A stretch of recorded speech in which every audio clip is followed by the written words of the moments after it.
real quick, here's a PSA. It's 2025, about to be 2026. And black folks, there's certain words that we got to stop mispronouncing. Okay?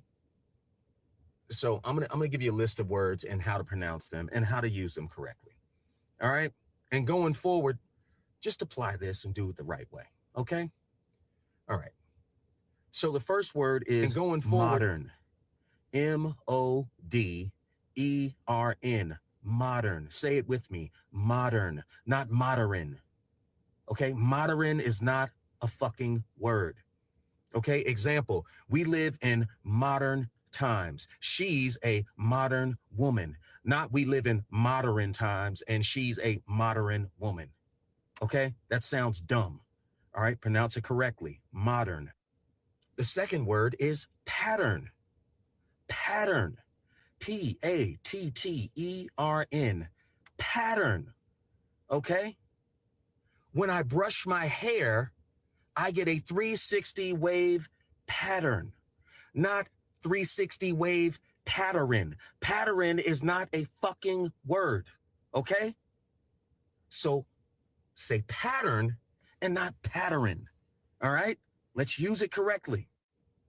The third word, artist. I went to a music festival where I saw many bands and musical artists. Not artists. Artists is not a fucking word. Okay? Stop saying that shit. You sound dumb. There's no such fucking thing as an artist. What the fuck are you talking about? And beyond that, stop putting S's on words that don't need the letter S. The word is mine, not mines. Okay? Mines is like multiple places where they dig gold out of the ground. Some gold mines, some diamond mines. But this right here where I'm claiming ownership is mine. Okay? Mine. And folks, come on. Has and have. We're still having trouble with that. I have. We have. Okay? They have. He has. She has. It's simple. All right? Not he have. What the fuck? Let's use it correctly. Okay? And for the love of God, the word is ask. Ask. Ask me a question. I'm an open book. Not axe. Axe is a tool used to chop down trees. And don't say you can't pronounce it. Because when you say, I put a face mask on, you don't say, I put my face max on. You don't. You say mask. Mask, ask. It's very fucking simple. So for the love of God, do that for me, okay? All right, thanks. Apply. Listen. Do it.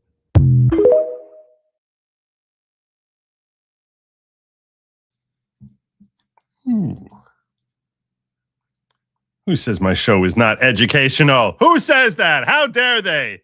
Good evening, everybody. Welcome to the following program. I am your host, Joe Neerman, a.k.a. Good Lawgic. Hope you had a phenomenal day. We got a big show today. We're covering why we're paying the Taliban $40 to $45 million a week. Per week. Every week. That's right. You remember we remember at one point, like 24 years ago or so, we just sort of like skipped over to Afghanistan to fight the Taliban.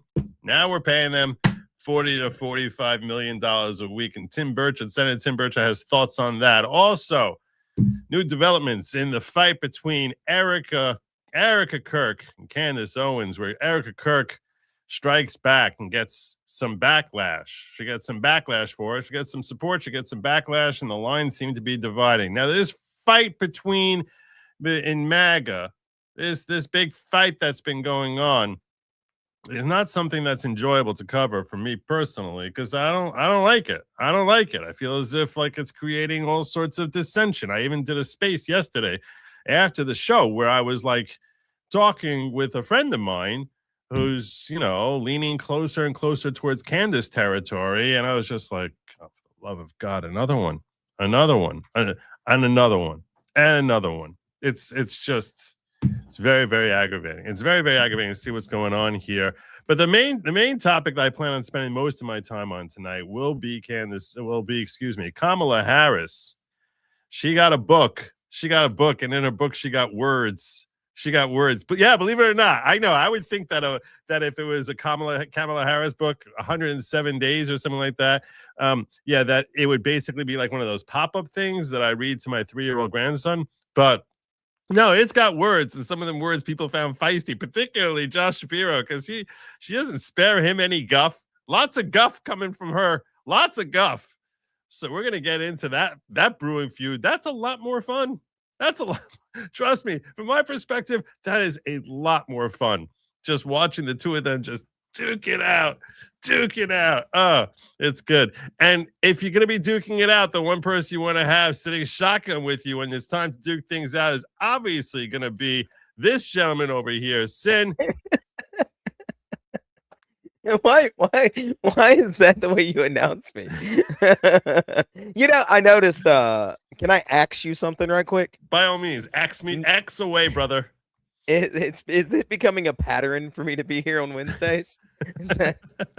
It is a bit of a pattern. It's a bit of a pattern. What's going on, chat? How's everybody tonight? We're excited for the news. I am. I haven't been paying attention to it. I'm gonna tell you honestly, by the way, I never for a moment when I'm going live, and I'll be like 2/3 the way through it, and I have no idea how I'm gonna bring you on. Like it'll like all of a sudden just hit me like 3 seconds before it pops out of my mouth. Like, okay, that's the direction to go. My brain is like, when I'm doing that opening thing, my brain is just sort of whizzing and buzzing, and like I know at a certain point, all right, it's kind of like it's time for me to wind down and actually bring on in my co-host. So let me see how I can like sort of spin this. I think I'm almost like a rapper. Like, one of those artists who are dropping down. What is it called? Bars. It's called bars. Bars? Is that what they call it? They call it dropping bars. So I'm spitting bars. That's what I'm doing. I'm spitting. Flip it, chat. I do the same bars. thing. Yeah, I do the same thing. But I always bring on my main co-host, Ruby, pretty much the same way. Yeah, I do the same thing. I never plan it. I just go, all right, it's time to bring him on. I'm done talking now. So right. Good job spitting bars, man. Right. Thank you. Thank you very, very, very. I appreciate the love. I appreciate that dramatically. A little bit. You get a little bit this week. It'll be fine. Yes. So we have on in here Sin, the beautiful ghost. There you go. Thank you. That's very kind words. So have you been keeping up with the news? Just the Tim Pool Candace stuff. I am eternally fascinated by it. Like, it is. There's people going around saying Tim Pool his house did get shot at. Then there's people calling the cops and saying that he did get shot at, and they're calling him like Jussie Smollett, and Candace Owens is saying he's not a man for getting mad, and like it's been glorious. It's my type of drama. If anybody has watched my show, you realize that this is my type of drama. I love every second of it. It's good. I don't like the turning point Candace thing, but Candace Owens started out as a lefty to begin with. I don't know why we ever gave her a voice in the modern conservative party. You know how she started, right? She started on the far left, right? Bully Busters. What is Bully Busters? She was starting a website to dox and mess with people who were bullying other people online. Yeah. Yeah. Okay. Yeah. So. Okay. All right. Yeah, she was far left. She was going around wanting to dox people for saying mean words, and then somehow we ingratiated her and we did the big tent scenario, and she was all of a sudden on Daily Wire, and I went, wait, what? What happened? How did this happen? But Yeah. What are you gonna do? She doesn't say anything directly, which is how she scampers away. She knows she's protected from any sort of defamation suit because she just asks questions, like retardo questions. Yeah, where she'll sort of be like, I don't know. She's got this whole thing about Egyptian planes. I'm like, I don't know. Just asking questions. And then I You know? see people online are like, "Hey, look at all these Egyptian planes! Isn't this crazy? What's going on?" And I'm just like,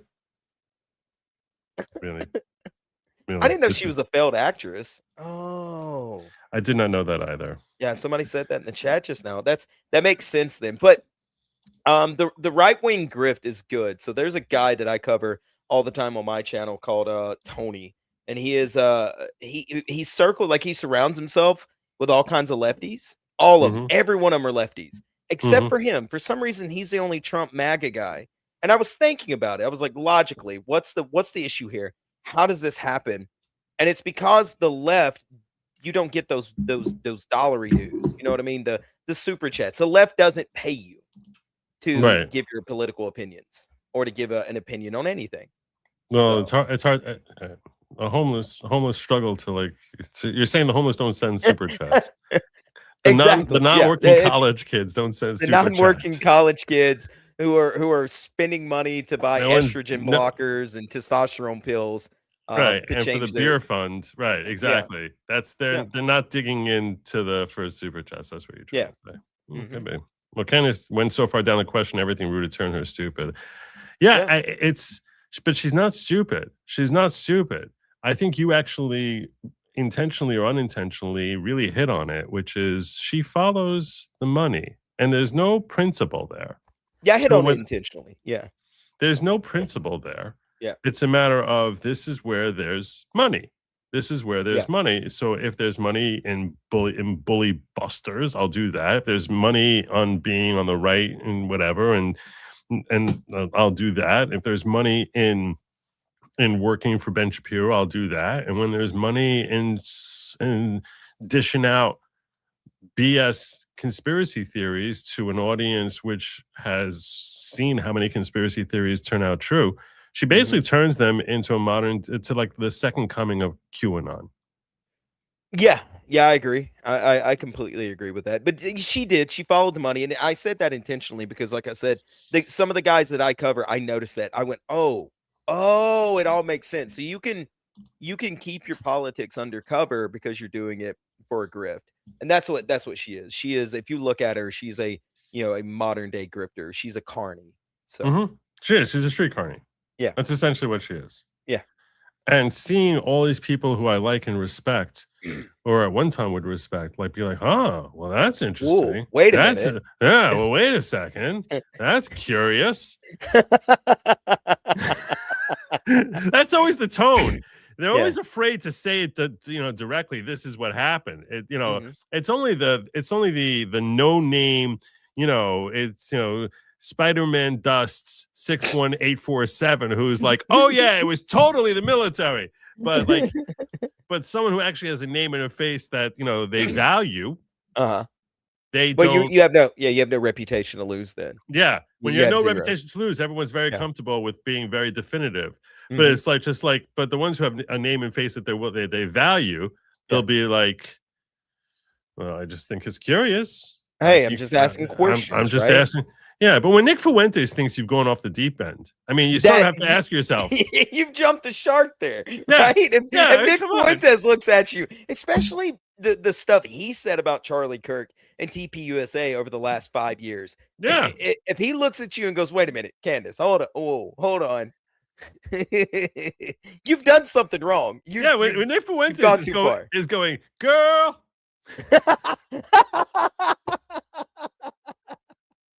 I'm just like, come on. When Nick Fuentes stopped sending out cat collars to his Discord members in order to tell you're going too far. Yeah. Then you've gone too far. That's one of the signs. That's one of the also let Nick signs. Get back to sending those kitty cat collars out, okay? Candace, you're bothering the man. Stop it. Yeah, there's a whole thing about a tete-a-tete, which I'm not sure what that phrase means, but I use it sometimes. Okay, go ahead. between Nick Fuentes and Piers Morgan this week. Yeah, I saw that. Yeah, he was saying he looked like the pigeon lady from Home Alone 2. I didn't hear that one. Yeah, but he did. It was hilarious. Somebody it actually like Piers Morgan found a way to put it on him. Oh yeah? Yeah, it was funny. I laughed. Piers Morgan found a way to make Nick Fuentes look good. So I heard that. Yeah.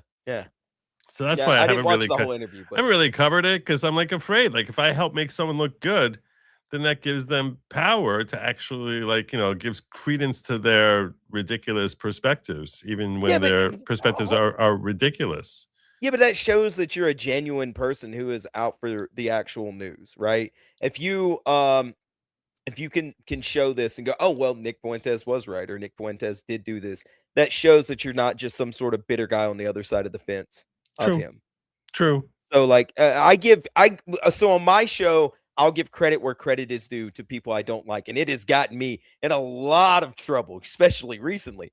But people just don't like it if you can reach across and go, you know what, maybe he is right. But right. And that's my friends who are siding with Candace are like, well, maybe she is right. Why is everyone so much against her? Why is everyone trying to question her? Why is it, what is it wrong to ask questions now? It is if like the whole framing is ridiculous. Yesterday I was showing my audience this video which shows all the parallels between the assassination of Lincoln and Kennedy, like the weird, crazy parallels. Yeah, I've seen that before. Yeah. Right. And it's like, so if someone was like, conspiracy theorist, so in that case, we're like, oh, well, that's really curious. I wonder what that means. Like, maybe that means there's some sort of connection here. Yeah, exactly. Exactly. World order, this is the Illuminati. This is Illuminati, like carrying the torch from 100 years later. It's very easy to do that with Lincoln and Kennedy assassinations. Sure. So, I made a joke. I made a joke on X where I was like, someone shows this to Candace, she'll have like 3 months worth of content. That's the bottom of it.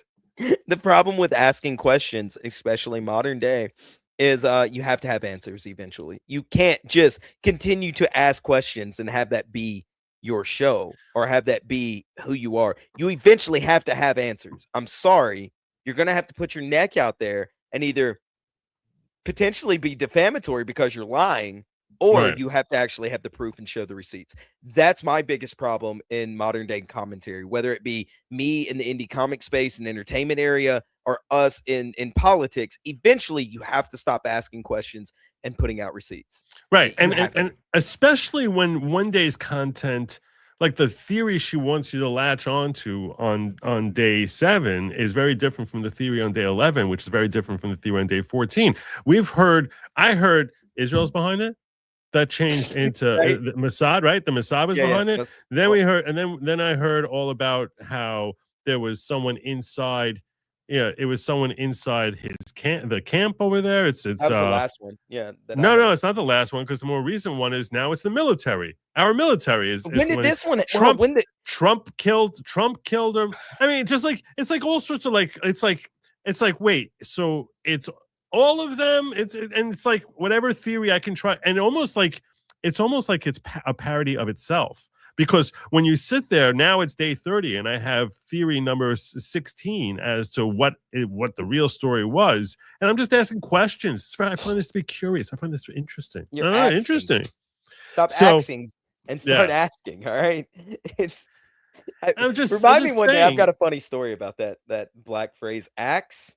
Yeah, I do have a black friend that told me a very funny story one time, but no, like, and everything is sourced by someone who sent her something that I really believe this one. I really believe this one. I think this one is legitimate. It's completely It's completely different theory than what I gave 2 days ago. Than the one I the one I gave you last week. But this one is the right one. Yeah, I really believe this one. So it's like, and then people are like, well, can anyone prove anything she says wrong? Well, no, because she's just telling us about some stupid email that she got from some insider inside the Kirk camp, inside the government, inside the CIA or the FBI, inside the DOJ. She's always got some source like that who's inside, who she really trusts this one, and now is like basically pitching a completely different theory than last week. I can't refute her. She refutes her. You know how I refute her? You know how I refute you? I'll be like, no, you can't be right, because last week you convinced me it was Trump who killed him.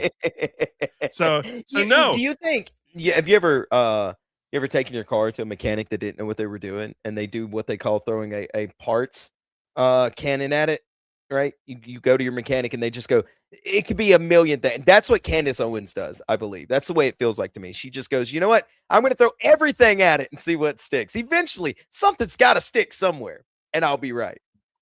Right. And people let her do it. Yeah. Wait, how many times a week does she do a show? Is it once a week?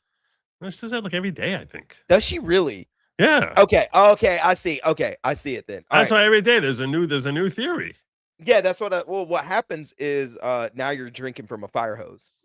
You know what I mean? So you're baffling them with bullshit basically. You're every day you can say something because there's so much to sift through to try to figure out what she did say, what she didn't say, and unless she does do something defamatory, nobody's going to care. I prefer the phrase it's over your phrase. I prefer the phrase dazzling with doo-doo, but your baffling with BS works also. I mean, if you don't want to use the S word, that's fine. I get it.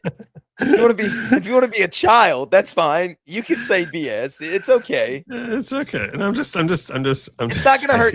It's your mom's not gonna come wash your mouth out with soap, Joe. No, not my mom. It's actually my wife. But well, yeah. Well, happy wife, happy life. Don't do that.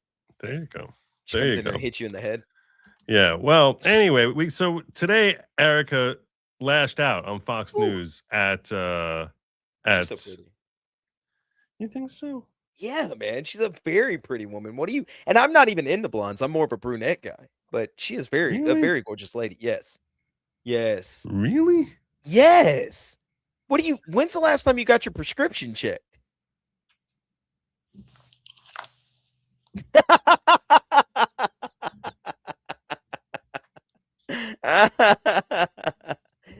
That pose right there isn't flattering because of she's mad, but she's a very. You tell me when to freeze it, okay?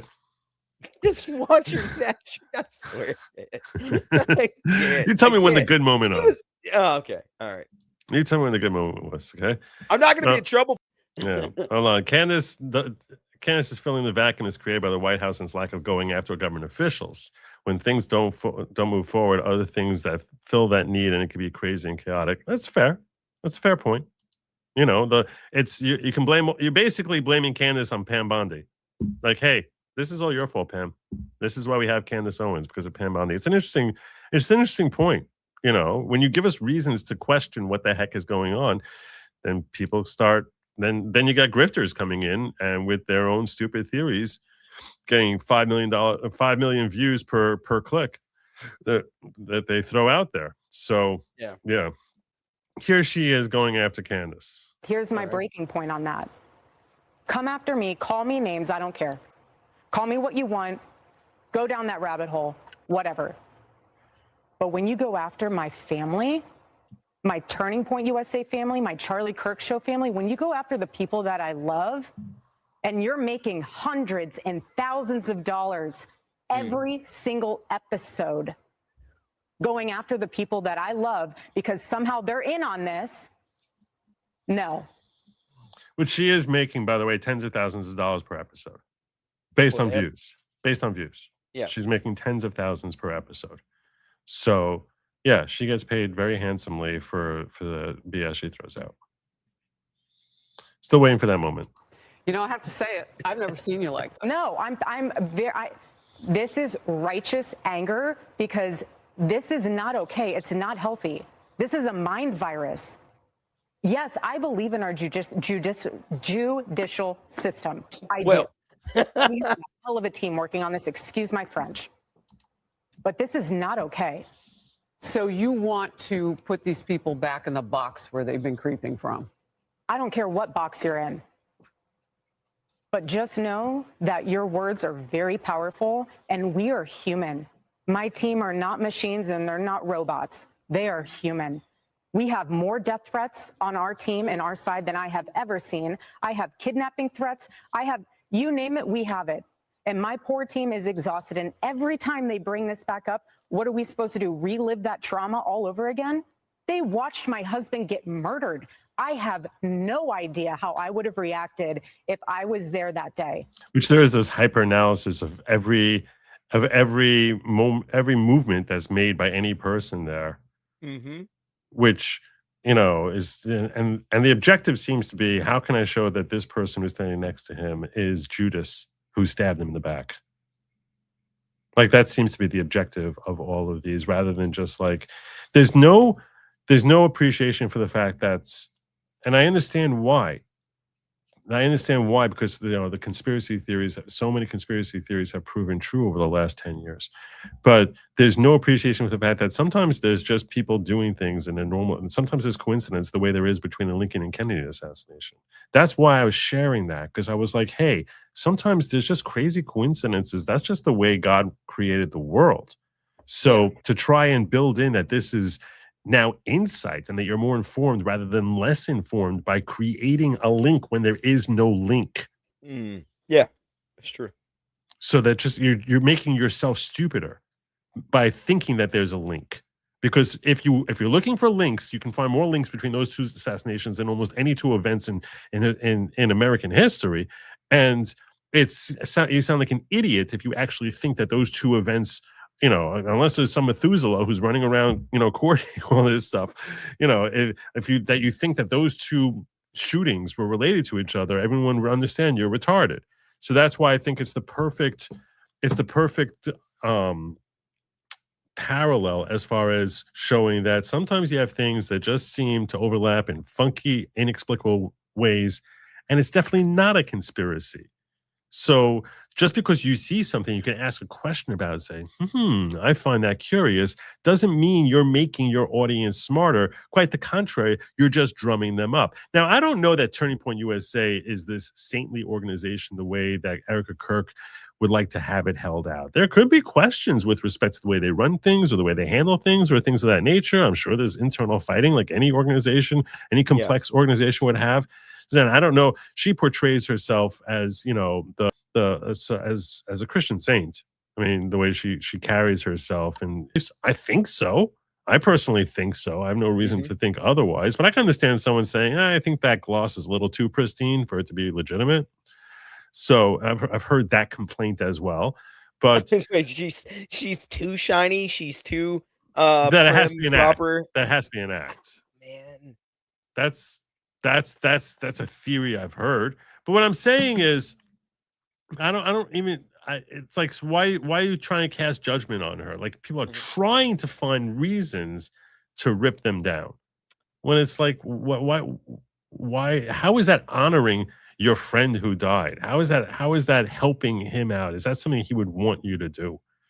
So no, not at all. Yeah, that's where my biggest problem lies. When you see what like Tim Pool said, and he's had a historic problem with TPUSA over like I think the past 4 years, if I'm correct. You're having Amfest now, right? And he's not he got was uninvited and then and reinvited. He was uninvited and then reinvited, but yeah. But yeah, no. So but the fact that Tim Pool, even though they were having a beef, and you had Nick Fuentes, even though Charlie Kirk and him were having a beef in TPUSA, I mean, the Groypers got their start trolling TPUSA. They would not be as big as they are right now if it wasn't for them going and asking questions, right? At these open mic things. All these people are against these guys, and they're doing more to honor Charlie Kirk than the people that are saying we were his friends. It's insane to me. It's wild. I see a lot of people say that fake. She's fake. She's fake. Yeah. So, like I said, a lot of people think that, but whether she's fake or completely legit, or there's just parts of her are legit and parts are a little bit overplayed for what she perceives as a Christian audience, and that's going to sell better to a Christian audience, which is very possible. That she's I think that on some level she definitely has strong Christian beliefs. Does she play into them a little bit harder because that's something that's part of her world being a stage? That's possible. Does that mean that does that mean that the entire thing is a show? No, of course not. So in that sense, if you're a Christian, I think that you would I would think that you would look at her as someone who's a very positive influence on both the world and Christianity, and a good reflection of Christianity. So, and certainly a sympathetic figure given the tragedy that she suffered. And it's just like this whole objective of like we have to bring them down. It just seems so evil. It seems bitter. It seems like envy. It just seems rooted in evil to me. But Yeah, I agree with you. It's a little gross. It's egregious if you ask me. Yeah. I mean, you're a devout Christian, so I'll ask you: is my assessment of her? Do you agree with my assessment? Yeah, I think you basically nailed it. Yeah, no, I agree with you 100%. The people that are saying she's too shiny, she's too pristine, I don't. What do you expect when every day of her life is curated? You know what I mean? Yeah, every day. And There's not. if so, if you take her and you take a normal female pillar of any local church of yours and compare their day-to-day lives, the way they dress, the way they act, the way they talk, I think you'll see some very, very extreme parallels to that, except she just has more money and she's under way more scrutiny. So she has to go that extra step of not stepping out, if that makes sense. I want to address something that Thomas 23 brings up here. Candace not alone. The official story makes no sense. Okay, I want to pause for a second. I want to point this out. This is what Candace is doing that's evil. Okay, because I think this is a fair point that Thomas is. I don't know, Thomas. I'm not sure, but whatever. This poster, I think, is making a fair point, and this is my response to that. Let's assume that there's something funky and the official story doesn't make sense. Let's assume that that's true. Let's assume you grip onto that. You're Candace Owens, and you're a friend. Supposedly, this is your friend who you love so much. This is who you care about. This is the person you cared about, and you're very bothered by this tragedy. Okay, assuming that all this is true, the official story isn't adding up, and you're not trusting the narrative that you're being told. Do you go out and recklessly accuse A, B, C, D, E, F, G with whatever little splices of information tie into A on day A and tie into G on day G? Is that helping?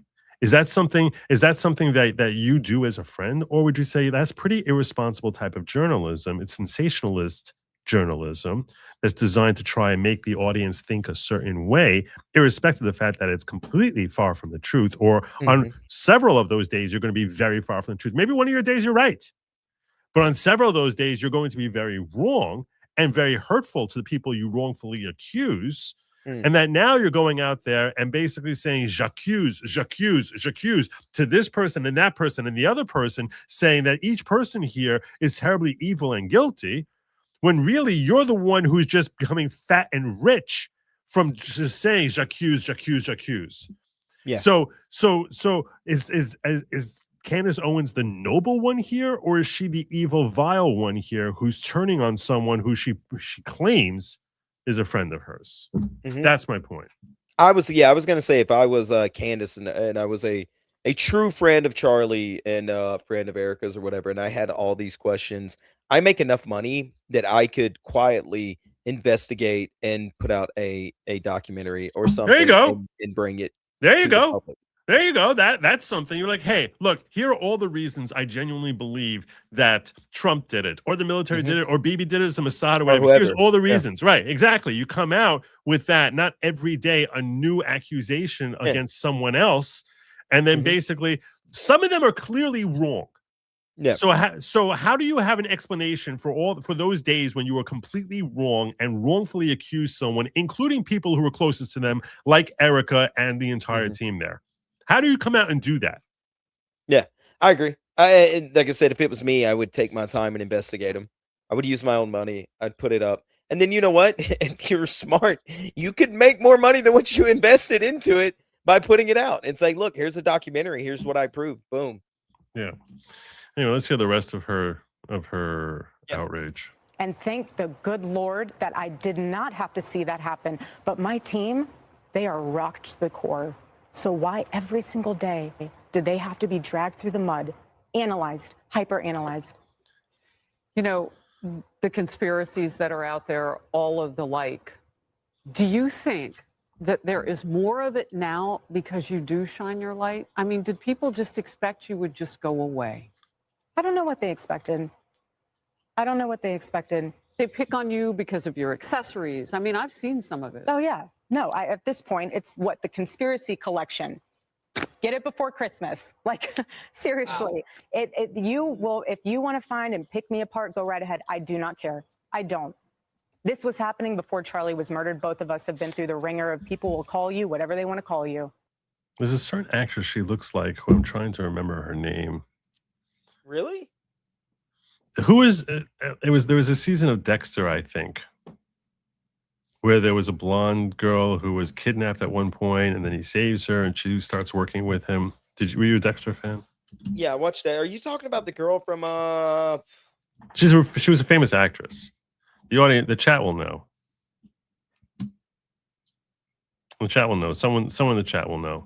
Yeah, she was in a movie too. She was a bunch of movies. It was like season 4 or 5. Lumen? Julia Stiles. Julia Stiles. Is it Julia Stiles? Yeah, Julia Stiles is who. You don't see that? Now I got to do a side by side of Erika Kirk, Julia Stiles. It's the jaw. Yeah, I'm looking at it right now. Just gonna pull up here, Julia Stiles. But that's it. It's the hair and the jaw. Other than that, no, I'm not seeing it. Yeah, what's the shape of the face? Yeah. You don't see this middle picture here being exactly. No, not that exactly. She could play Erika Kirk in the could, movie. Yeah, in a movie. Yeah, She's and probably you'd be like some crazy lefty though. Probably.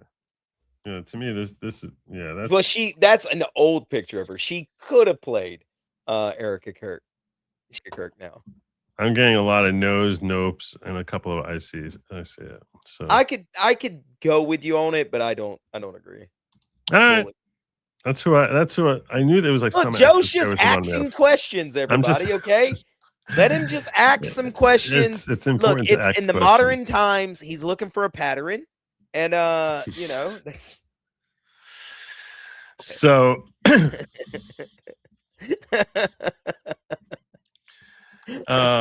Kimmy says, my theory, Candace was obsessed with Charlie and extremely jealous of his happiness and success. She's Glenn Close, Boyle the Bunny Insane. Could be. What's the name of that movie? I know the movie she's referencing. Glenn Close, Michael Douglas, and that woman who was in every 80s movie. I'm supposed to know this because of the realm of the internet I'm in, and I don't. I know what she's talking about, though. Where Michael Douglas has an affair with her, and he gets stalked by Glenn Close. Fatal Attraction? Yes, that was it. Thanks, chat. That was not me. It was chat. It's a Utah state investigation. The FBI is playing a support role. Candace is dabbling in jury nullification. She's doing Who Shot JR cliffhangers every day for money. No evidence, only innuendo. Yep. Yeah, no, if I was Tyler Robinson's counsel, I would basically be playing one theory after another for the jury. Oh, yeah, for sure. Why wouldn't you? Who could it be, huh? Who is it? Right. And then when the case goes up in smoke because of her, then people will be like, and then she'll be like, oh, the state dropped the case, lost the case on purpose. Oh.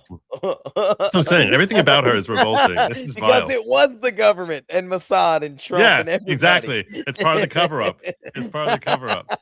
Everything's part of the cover-up. What if that is what she's doing? Because if the light is red, that's because of the government. If the light is green, it's because of the government. That's like everything is, that's all according to the plan. That's the QAnon method. Everything. Oh, you see? We knew it. We warned you. We warned you. Oh, so vile.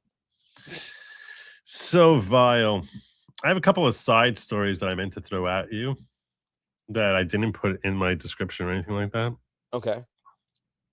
Should I save them? What do you think? It's up to you. I always get very torn. I always get very torn about when to throw these things in. We're definitely transitioning into like a new thing now. I don't want to transition. I like being a man. Trust me, if you transition, it would do the world a favor. I'd make a beautiful woman. Thank you. I get it. You know what? You're right. I didn't go that far, but it would. I'm not saying you'd be stunning, but you'd be brave. So. All right, what do we got? What's our next topic? So I've been all about the busting the filibuster. You know that. We've talked about that. You and I have talked about that several times. It's almost like a weekly feature on our show. Like I wait for Wednesdays to bring up the filibuster. I don't talk about it all week, but you show up here and we talk about the filibuster. Yeah, that's it, because it's so important. Anyway, Here is one of our favorite senators, John Kennedy. Yeah, the man. Coming after John Thune. On these Venezuelan boat strikes. And you see he's so smart. He's so smart. The way he answers questions. You're going to see this right here. Could the White House put some of this speculation to rest if they were to just release the entire video of the strike that killed those 2 survivors? Yeah, I'm fine if they release the video. I haven't seen any of them except on social media. Do you think they should just release this video? I'm fine with it. Yeah, I'd like to see them myself. Now, will they do that? Not, I don't know. What are the national security implications? I don't know. They supposedly have been coming around picking select group of senators to show them the video, but I haven't seen them yet. I mean, I honestly, if I were king for a day, don't aspire to be, but I'd ask Senator or Secretary now Rubio to just call a press conference and let him explain to the American people the legal basis for doing this, what national security shows about this without divulging classified information. I'd bring along Secretary Hegseth as well and just answer questions until people. So that's how he thinks you put this whole thing to bed, is just have him come out and give your legal justifications, and that's it. Okay. But he's about to show just how smart he is, and he's going to come up with a thought that I hadn't. Well, I'm going to ask you. He's going to refuse to answer a question now. Okay. And I want you. And I would not be able to answer the question that I'm about to ask you, which is what his rationale is. You'll see. Have any more questions? Senator, from what you've heard or read about the strikes, do you have any concerns that potentially the administration's conduct was out of bounds? Do you have any concerns? The administration's questions were out of bounds. He will not answer this question. I don't answer questions anymore when reporters start out with, "Do you have it? Are you concerned?" Why? He's about to tell you why. I mean, it's a gotcha whenever they do that. How so? Because now they're not asking you a question that's based upon facts; it's based upon feelings, and you can, yeah. Good. That's pretty close to what he says. He actually points out how it's a lose-lose situation to answer that question. 100%. Which shows you that he's someone who doesn't just spout off, but he actually thinks about like the ramifications of what he's saying, which makes him a serious person. Because then, if I say I'm concerned, you print that I'm concerned and something's wrong. And if I'm saying I'm not concerned, you print that I don't give a damn. Do you believe that? So I don't think that's a. See, he's like, you make it all about my feels. Nailed it. That's exactly what I was thinking. Yes, yeah, you make the story all about my feels and not about what's right or not. Yeah, it's either I'm finger wagging the administration, or I hate the American people. It's one or the other. It's no other way around. Yeah, exactly. Yeah. But it makes me appreciate him more that not only does he refuse to answer, but he explains why. He's like, no, you're creating this false narrative. You're setting me up to create a false narrative. Either way, yeah. No, smart Southern man right there. The administration acted within its authority in a legal manner. So now she took out the feelings and just said, basically, do you think that they acted legally? That's a fair question. I do. On healthcare, there's a slew of proposals floating around from Republicans. Have you been following all the healthcare stuff that's been going on in Minnesota? I started to, and it made me. I felt like it made me pass out every 5 seconds, so I left it. I tried to. I was like, you know what? We might cover this on the show, and I couldn't. I just couldn't get past the top player. Okay, all right, fair enough. I find it to be hilarious just how much fraud is going on with healthcare. Now the fraud amounts, yeah, I did look at that. Like we talked about that on the show, and it blew my mind. Those numbers are insane. Like 20 billion in 1 year? That is baffling. The percentages that it jumped up to are wild. Yeah, it's crazy. It's crazy. All right. Well, here you go. Confident that Republicans will be able to coalesce around one plan, and then. No, I'm not. No, the only way for us to be able to lower the cost of health care is to do another reconciliation bill. we don't live in la la land. I know some of my colleagues think that we can sit down with some of my Democratic colleagues and we can reach an agreement on fixing Obamacare. I wish I could be that sanguine. I don't. I think there are some Democrats that are in very good faith, but most of them just want to keep the cost of health care as a campaign issue for the midterms. And the truth of the matter is that Obamacare is broken.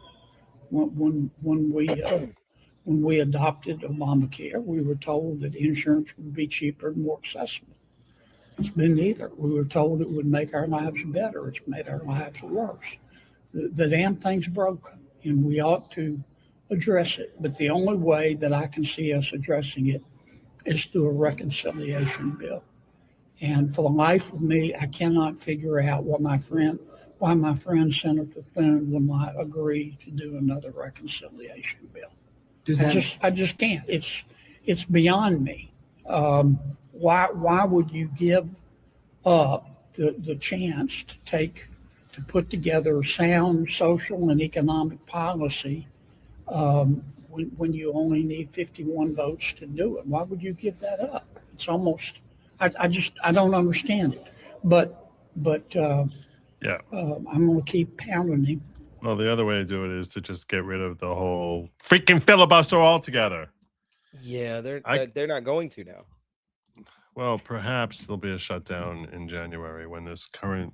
Oh yeah, I forgot this was just temporary until the beginning of the year. Oh no, it's a temporary fix. It's a temporary fix. The poor little Dutch boy. What? The Dyke? Yeah, that's it. Oh, there you go. Yeah, that's true. That's a good reference right there. Speaking of healthcare fraud and fraudulent Democrats, I don't know if you heard about. You probably haven't heard about Sharon Henderson from Georgia. The murmurings. I haven't. I've got it on a list of stuff to look into. What's she doing? This is Sharon Henderson. She always terrifies me when I see her. It's a bad picture. That's not. You don't know who Sharon Henderson. She's a state senator. I don't think you know her. You're probably confusing her with that other woman from Georgia. That's who you're thinking. Are you trying to say? Hold on. Are you trying to say I think all of them look alike? Is that what you're trying to say, Joe? I think you do. Yeah, I am. I'm totally accusing you of that. I'm totally accusing you of that. Thanks. How many people are watching right now that just heard you say that? I appreciate it. I'm positive you never heard of this woman. All right, let's go. Let's watch Sharon Henderson. Sharon Henderson, who was recently indicted. For fraud. We're learning more about this Georgia lawmaker. She is accused of illegally collecting pandemic benefits, and you're taking a look at Sharon Henderson. Federal investigators arrested her today. They say she collected nearly $18,000 in unemployment benefits using false information. Federal prosecutors say this happened while Henderson was a political candidate and later while serving in office. They believe she first applied for pandemic unemployment benefits in June 2020. At the time, she was running for a state house seat and claimed she was unemployed because Henry County schools had closed. Prosecutors say that information was false. They say she'd not worked for the school system since briefly serving as a substitute teacher in She was a former substitute teacher. 2018, and that her employment agreement specifically said substitutes were not eligible for unemployment pay. Now, according to this indictment, Henderson continued certifying weekly benefits into mid-2021, including 8 filings made after she was sworn into office as a state representative for District 113. She's a state representative, employed as a state representative and collecting COVID unemployment checks. As she's getting up and going to work every day. As she's getting up and working for the government. She's working smart. as a state senator. Ma'am, that's not smart. That's very easily tracked. What are you doing? Oh my God. She wasn't eligible for any of the payments because you had to be full-time employed, not a substitute teacher. Yeah. And then she continued her fraud even after she was sworn in and working for the state of Georgia. Lord. as an elected official. Oh my God. Oh my God. It's, She doesn't Maxine Waters. You guys, keep so many seeing people that. Oh. so many people are saying Maxine Waters. There's no Maxine. This is not. During those filings, she's unemployed representative. She's unemployed. Hey, she can get unemployment now. So yeah, there you go. Nice. You got your wish, ma'am. It's crazy. You get elected to a position, sworn in, and you're like, I'm still unemployed. How stupid do you have to be? Oh my God. Oh, she does kind of look like a young Maxine Waters. Just stop. repeatedly claimed she was unable to But Maxine You're Waters, not helping your own cause here. I'm just telling you, man. work because She of represents your pandemic-related people very issues. well, Cynic. Hush. Leaders say those statements allowed her to receive $17,800, $811 in benefits she was not entitled to. Now, she is expected to plead not guilty when she appears in federal court today. We'll continue to keep you updated on this story. Yeah. So there you go. She looks like an older crowd. Just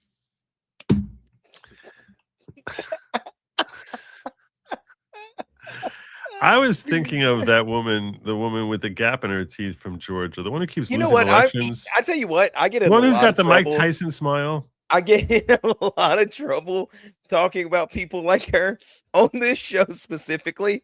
I'm going to let you have this one. Joe, go ahead. Tell me how she looks to you. She looks like Let's see she's if you can get canceled off Twitter. she looks like she's someone who likely committed fraud. You believe the allegations. People are Stacey Abrams. That's the name I was looking for. Yeah. Stacey You talking about Abrams. the commentator, the old football player? No, you know what Wait, Stacey what? Abrams is? Now, why is my brain blinking out? I'm thinking of the commentator. When you see with the her gap in face, his you- tooth for some reason.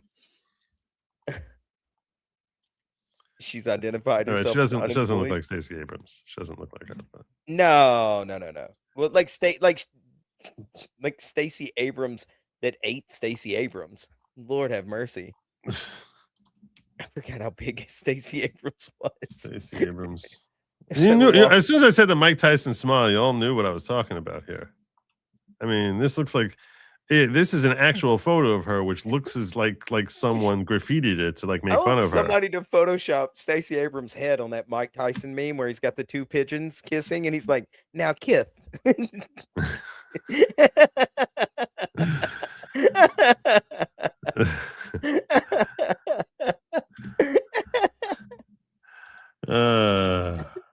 All right. Who are you taking in a boxing match? Stacey Abrams or Mike Tyson? Which one? Who are you Who- taking? Who you I'm take- taking Stacey. I'm taking Stacey Abrams all day long. I think she could outlast Mike Tyson. I don't know about that. I'm not sure about that one, but I wanted to get. I wanted. some water. I'll be right back. Yeah. See, he's gonna miss the beginning of the story here. All right, go I'm ahead. I grab concerned. water after you get the beginning of the story. Go for it. Well, Tim Burchett is explaining why it is that we're still paying $40 million a week to the Taliban. Oh yeah, you talked about this in the opening. Good. All right, go get your water. That Okay, go blew get my your- mind. Yeah, $40 to $45 million a week in payments that are coming to them. And I actually was asking Grok, like, what the hell is these payments about? Like, there's got to be something behind these payments and why it is that people think that this makes sense. There's always some sort of stupid retardo justification. So I was curious what the retardo justification for this one was. Here's Tim Burchett explaining why it is that we're still paying $45 million. But just so you understand what the $45 million about. I asked Grok to this because I was like, I'm not in the mood to research this in detail. So there you go. 40 million. Why do we give Taliban 40 million per week? The 40 million weekly cash shipments to Afghanistan, is it humanitarian aid or Taliban support? The claim that U.S. is giving the Taliban 40 million per week stems from an ongoing controversy over humanitarian cash shipments to Afghanistan. It's not a direct payment to the Taliban as terrorist group. U.S. law explicitly prohibits that. But the money flows through channels where the Taliban, who control the country, inevitably benefits through taxes, fees, rigged auctions, and oversight of aid distribution. They overseeing where the money is going. Yeah. So if you're whoever's seeing where the aid goes, that's like the person who counts the votes. Yeah. And none of it's going where it's supposed to go. This has been a flashpoint since U.S. withdrawal in August 2021, with critics arguing it props up the regime while supporters say it's essential to prevent mass starvation. Below, I'll break it down. Okay. Afghanistan faces one of the world's most humanitarian. You can go get your water while I go through this. Afghanistan faces one of the world's worst humanitarian emergencies. Over half of its 40 million people, 23.7, rely on aid for food, water, healthcare, and basics, exacerbated by drought, earthquakes, economic collapse, and Taliban restrictions on women and girls.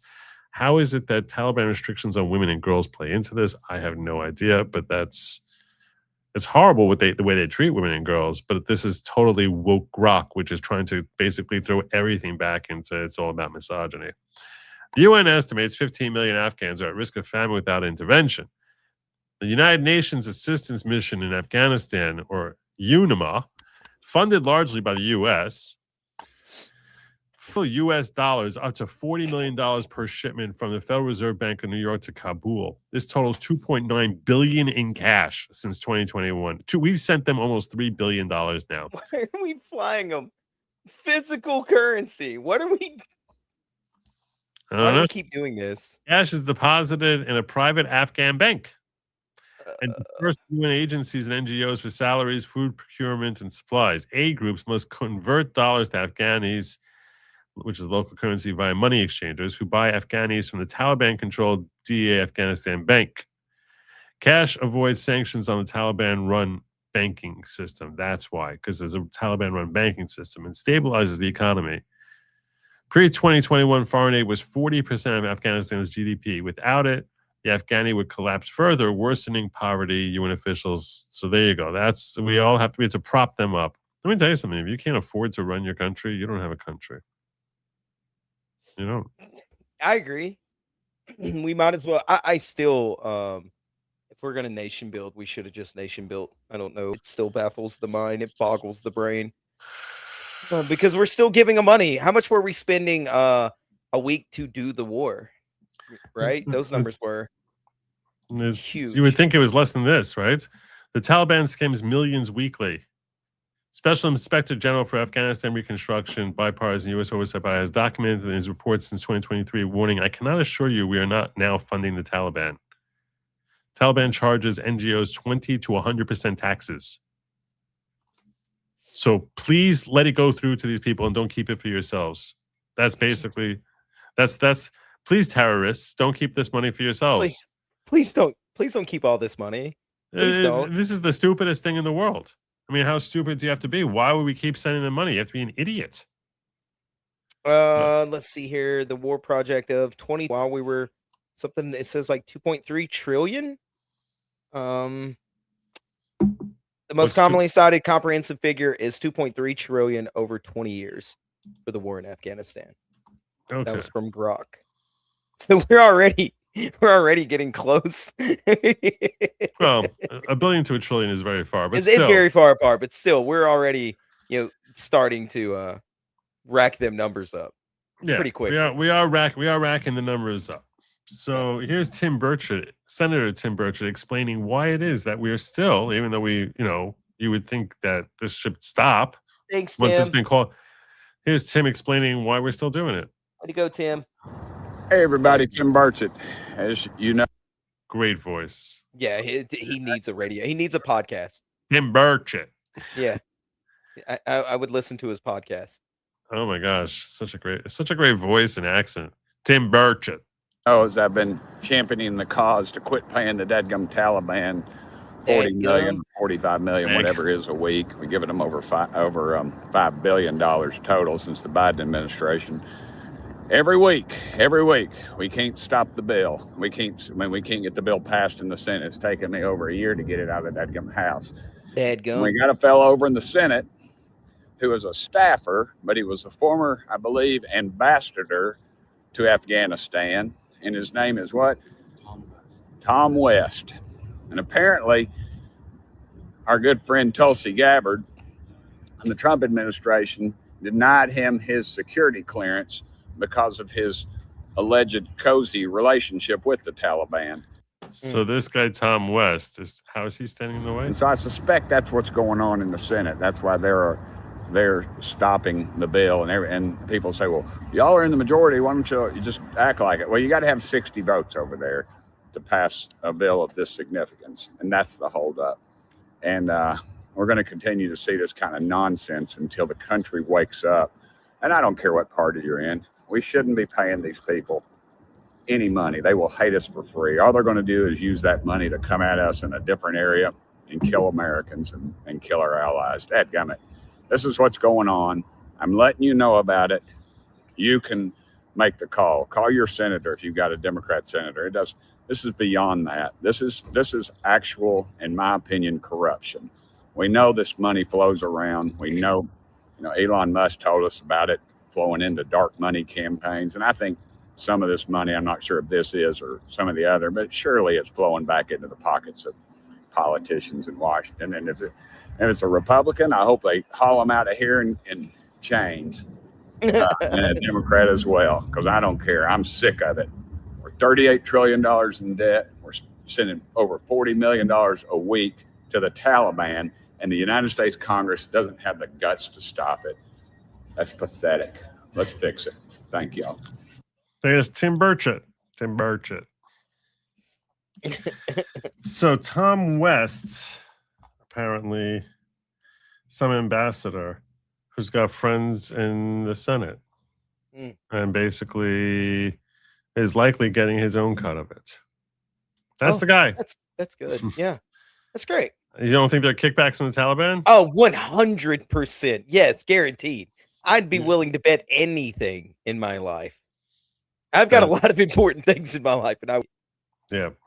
No, this is it. We got to get rid of blue slips in the filibuster. That's how you start fixing the Senate. Basically start implementing what you're supposed to be doing as opposed to allowing the Senate to just stand in the way of everything. Indicted for fraud. I knew that was going to happen. More about this Georgia lawmaker. All right. So time for the fun fight. You see, till now was the undercard. Now comes the main event. The main event. Kamala Harris. Kamala. So she wrote a book, which is called 107 Days of Idiocy, or How to Burn Through $2 billion in 107 days and have nothing to show for it. And in her book, she said certain things about certain people who she came in contact with during her 107 days, including and not limited to Josh Shapiro. And some of the things she said about Josh Shapiro were not exactly things that folks would consider complimentary. All right. Yeah. So he's responded. We're going to see his response we're going to see what she said, his response. And this all now comes up in an interview that the very, very self-important Kamala Harris had with the New York Times that they basically shared with their readers. For one reason or another, reasons I prefer not to explain, I actually subscribe to the New York Times. Actually, I can't explain it. It's for this show and for no other reason. I hate seeing that money come out of my account every week, but it is part of the cost of doing business. Kamala Harris isn't ready to be written off. She was seen for 2 decades as a future face of the Democratic Party. Is she now suddenly a figure of its past? Let's talk about Kamala Harris. And what they say is, when she's asked about whether she's running for president, it's 3 years from now. So we're just going to focus on her quotes, okay?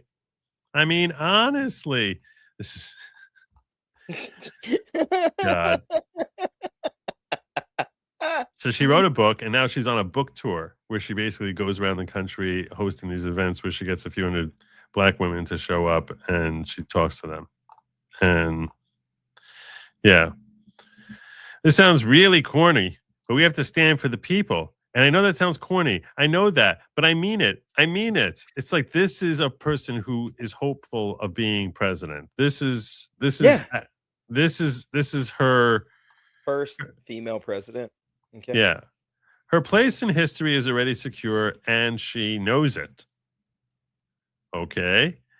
I understand the focus on 28 and all that, she said in an interview, but there will be a marble bust of me in Congress. I'm a historic figure, like any vice president of the United States ever was. She didn't. No. I'm an historic figure. No. Oh, no. Oh, no. I'm an historic figure, like every vice president, right? Because obviously every vice president becomes an historic figure. I mean, that's pretty obvious if you think about it.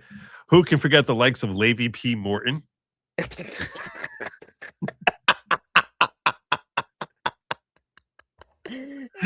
I'll tell you a good business idea. Other greats like Garrett Hobart. Gary Hobart? Garrett, Wow. not Garrett. Garrett Hobart. Who can forget William A. Wheeler? These are names. These are legendaries. These are historic names. Massive. I'll tell you what a great business idea is. I'll allow you to put this on like a merch store. Do a Kamala Harris bust, but you flip the head up and it holds a bottle of wine. Just saying, $1 billion idea. $1 billion idea. I think billion is pushing it a bit.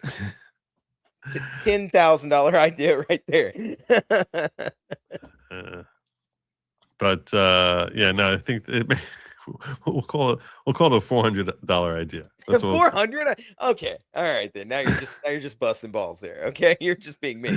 Look. It's a very solid idea. I just don't know if it's going to go down in history like Vice President Charles Dawes. You know. I just don't know.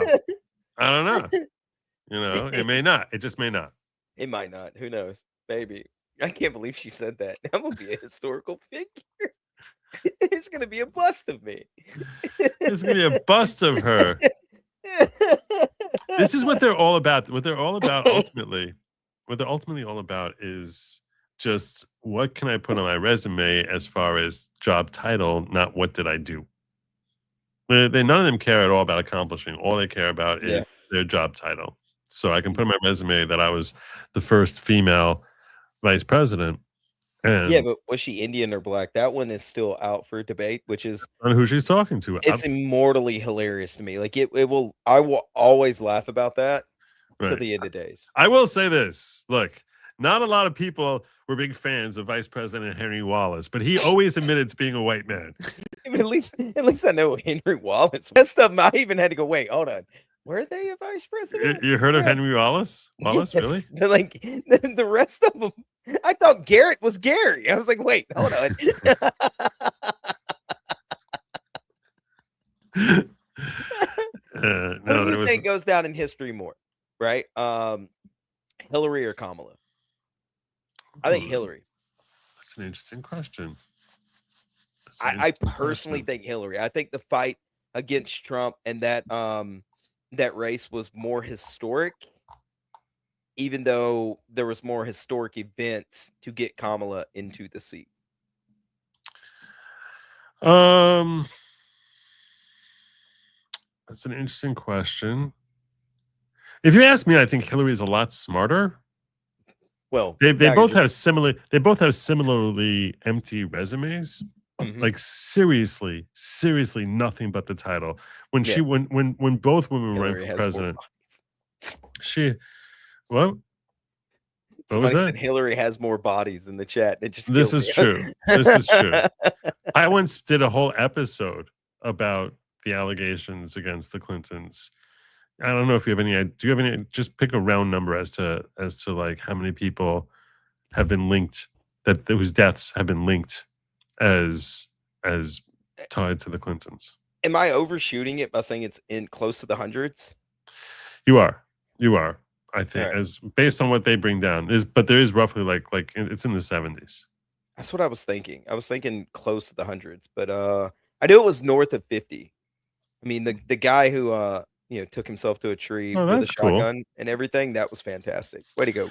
Everything has come full circle between me and Mr. Sneaky Sean here. And that, we're covering this. I'm covering this. I did that years ago, but I don't think it's 400. I think it was I think 77 it sounds about right to me as far as like just how many people, if you track through Bill Clinton's career, and all these different problems that he had along the way, and all these different witnesses and all these different potential whistleblowers who just suddenly were on planes that crashed or hit by trains, found,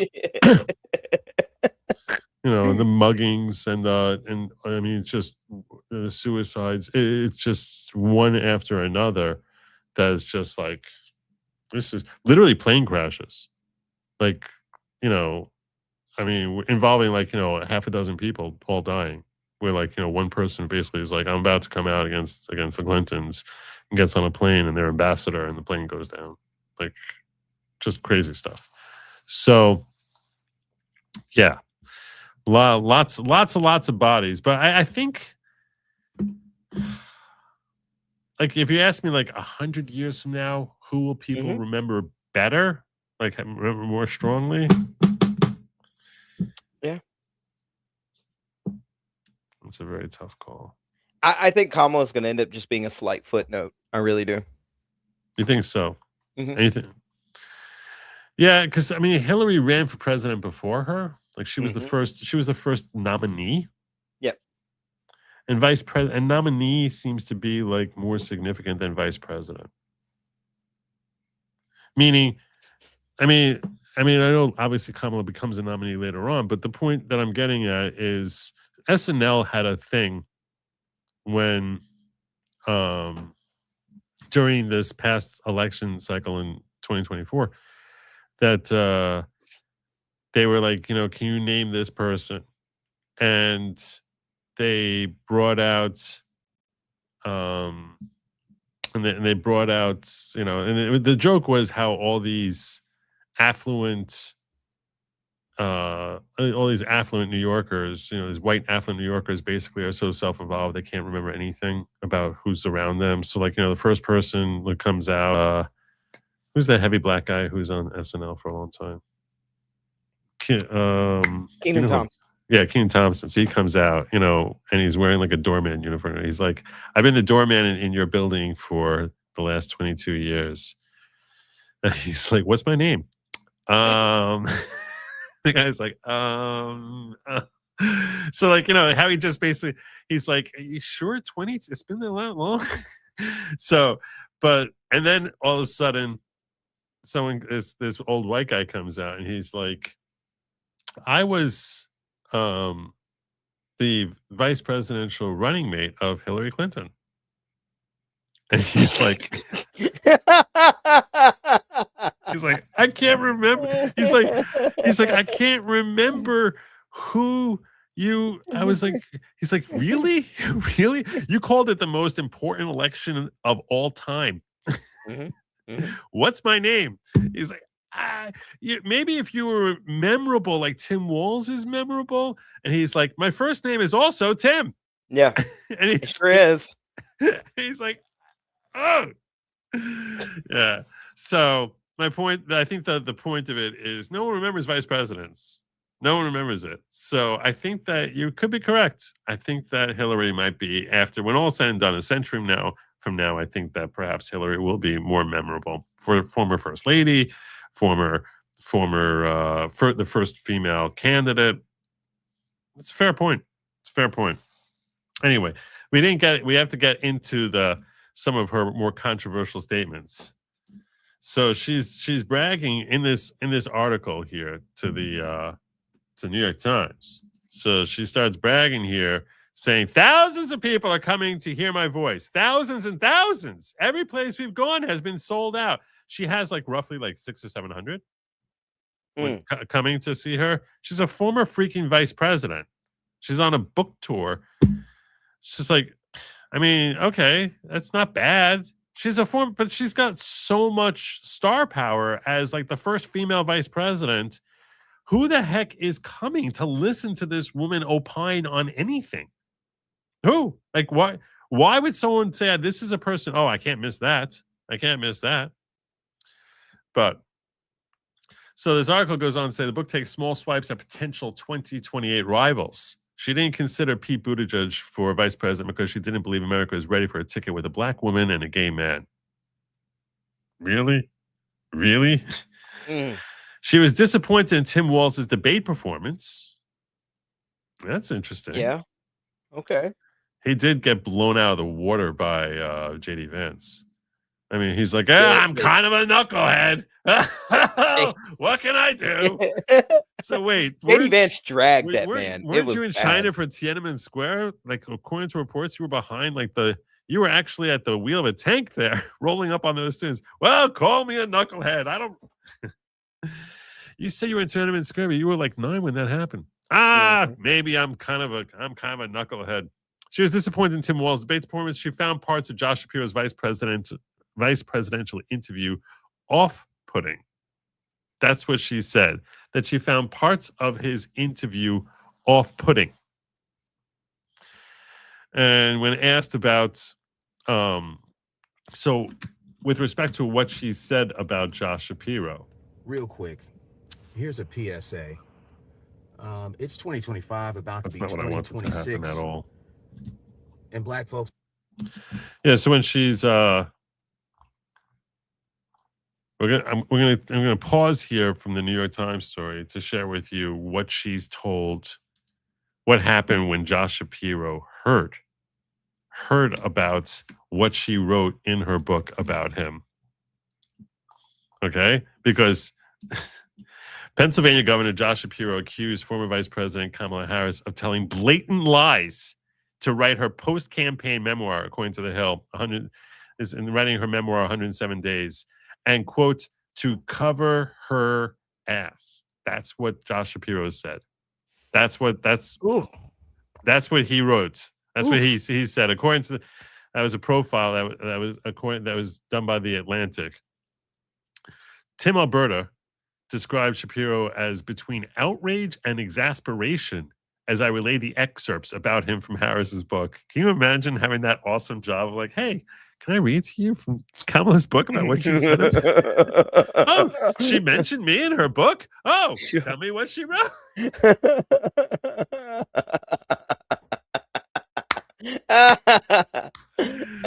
Oh my God, Tim Alberta was so thrilled when he's like, "Oh, let me share this with you. Give me your thoughts on this live while I'm like interviewing you." So she accused Shapiro of taking over the conversation when he was interviewed to be her running mate, allegedly insisting on being, quote, in the room for every decision. And Shapiro hears this. He's like, she wrote that in her book? That's complete BS. I can tell you her accounts are just blatant lies.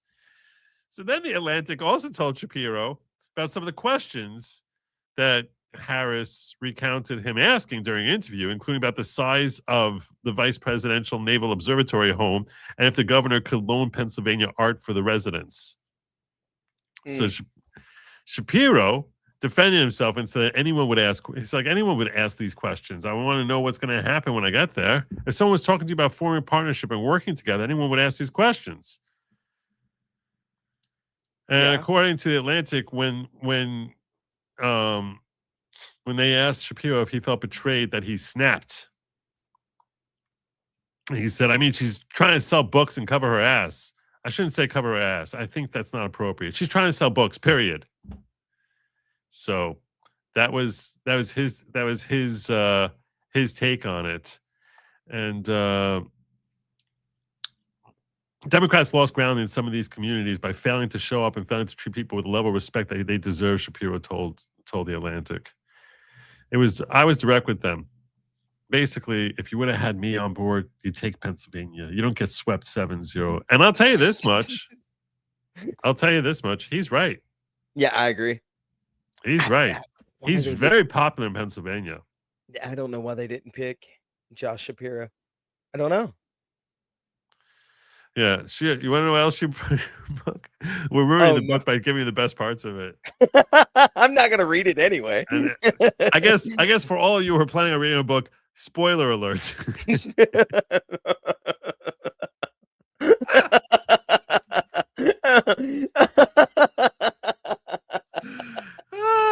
I killed myself. Yeah. So there are some other Democrats who are not too happy with it, but so Harris wrote that Buttigieg was his first choice, but the ticket would have been too risky. Buttigieg said he was surprised to read that. California Governor Newsom when she called Gavin Newsom to ask for an endorsement after Biden dropped out, she got a text message back. You know what he texted back to her? Oh no. Hiking, we'll call back.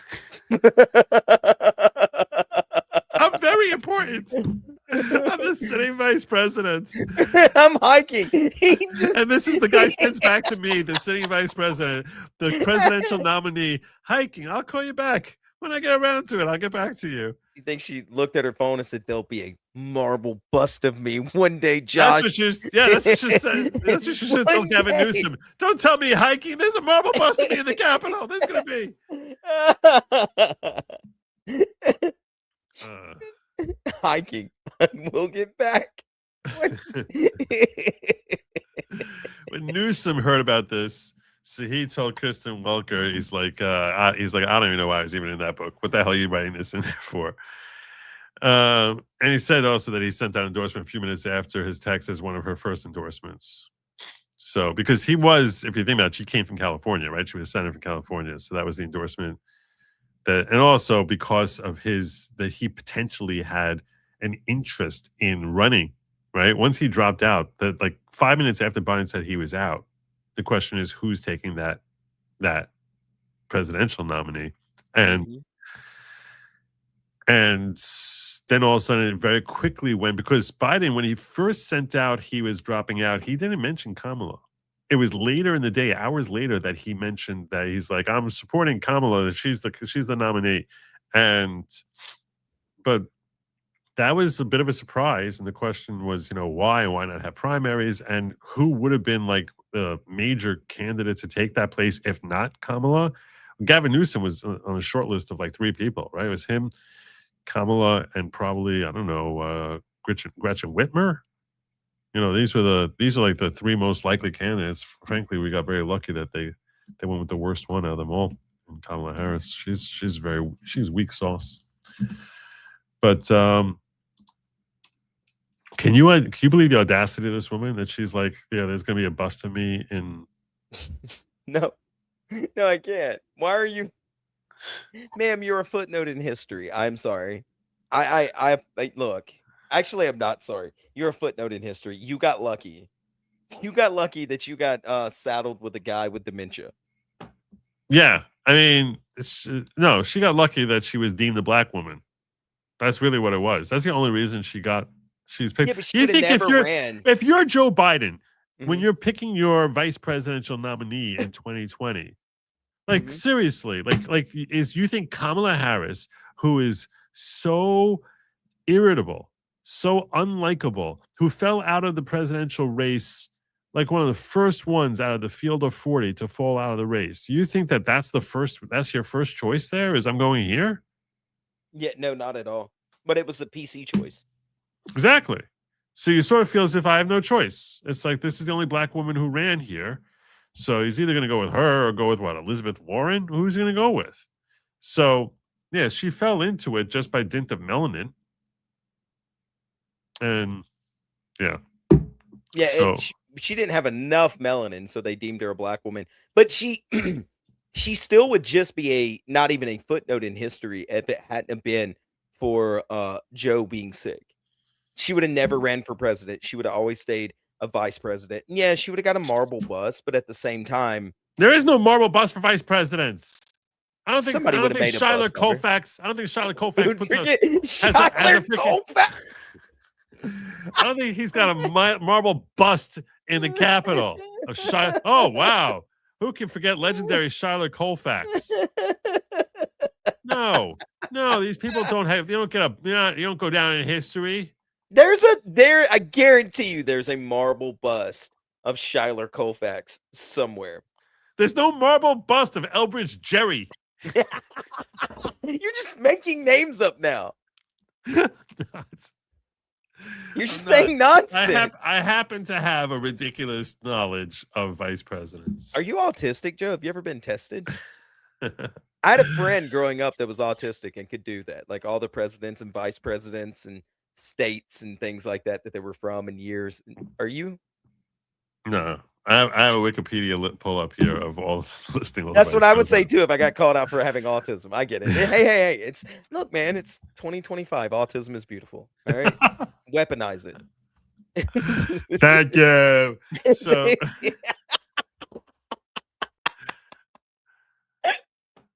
too far, Joe. It's always one step too far. I don't know what you're talking about. Okay, all right, okay. I was just saying thank you. So, yeah, we're talking about this relevant person because I much more enjoy talking about the left fighting than the right fighting. That's really why. If you must know, you want to hear You want to hear Josh Shapiro giving his explanation? Oh, I would love to actually. I would absolutely love that. Yeah. All right. Here you go. Josh Shapiro when he's on MSNBC, which apparently they rebranded to MS Now, and they have here he's being questioned by the multiple sclerosis representative. No, you couldn't get out of here without us talking about some of the elephants in the room, sir. That's not the way you should be rephrasing that. The proverbial streets, sir, and not just the internet streets, but the political streets, were on fire for a little bit, given a profile about you in The Atlantic. On December 3rd, the profile, which I read the full thing, I encourage people to read it. They call you the operator in The Atlantic, but it's this section that is raising some eyebrows. Here's a quote, and you are describing former Vice President Kamala Harris here. It says, I mean, she's trying to sell books and cover her ass. Sorry, we're standards. Shapiro snapped, I shouldn't say cover her. Word I shouldn't say on standards. I think that's not appropriate, Shapiro said. His tone was suddenly collected. She's trying to sell books, period. What were you trying to signal in that moment, sir? You want to parse this out for us? Why is she so sassy, black lady? Mr. Shapiro, with your smart ass mouth, would you like to tell me just what you were saying to that fine black woman over there? Well, yeah, that's what you do. Your question sounds like a trap. Sounds like a trap. Look, yeah, I don't know. She does sound sassy though. I'll give you that. Mr. Shapiro, how'd you feel about Kamala being African American? Asking. She's was that a problem for you? You kind of blew into a rage when you heard that she basically was saying that you sucked and that you assumed you had the job and that she doesn't like you. So, and then you said she's covering her own butt, which, so she's like, why don't you give us comment on that? You can see that Blondie over here is kind of relishing this moment. She's got this face like, here it comes. And let's She's see sitting what there happens. going, oh, I've seen women like her in a movie theater on speakerphone before. I don't think that's what's going through her mind, but maybe. I'm not a mind reader. My mind. Okay. All right. I stand by what I said. I think the way in which the author described my emotion, frankly, was not accurate, but the words are mine and I stand by them. I think what was relayed to me by that author that the vice president had written about me just simply wasn't true. And, I think the vice president and I had and continue to have very candid conversations. And I think the way in which it was articulated to me, what was said was certainly not accurate. Why did you feel it was important to correct the record here? Okay, so he's like, I wasn't like quite as the way that they're talking about me. This wasn't really accurate, but yeah, the words that was true. That was true. I think that she was covering. What he's basically saying is, I think she was covering her ass. That's why she's like trying to. What does he mean by that? What do you expect? How do you understand him to mean when he's like she's covering her ass? What do you think he's trying to say there? I mean, I think he's being honest. For once you're hearing somebody be honest on the left. No, but I mean, in what way is she covering her ass by trashing him? Because everybody knows that she had a way better chance if she would have picked Josh Shapiro. And yeah, so I think she's trying to make it look. She's trying to poison the well, in my opinion. Yeah, and I agree with you. I think that is what he's saying. I don't know that he's ever come out and said that before.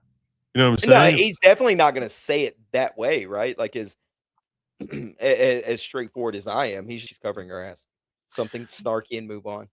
Right. But my point is, if he never made that claim before, like basically, hey, you screwed up in not taking me as your choice.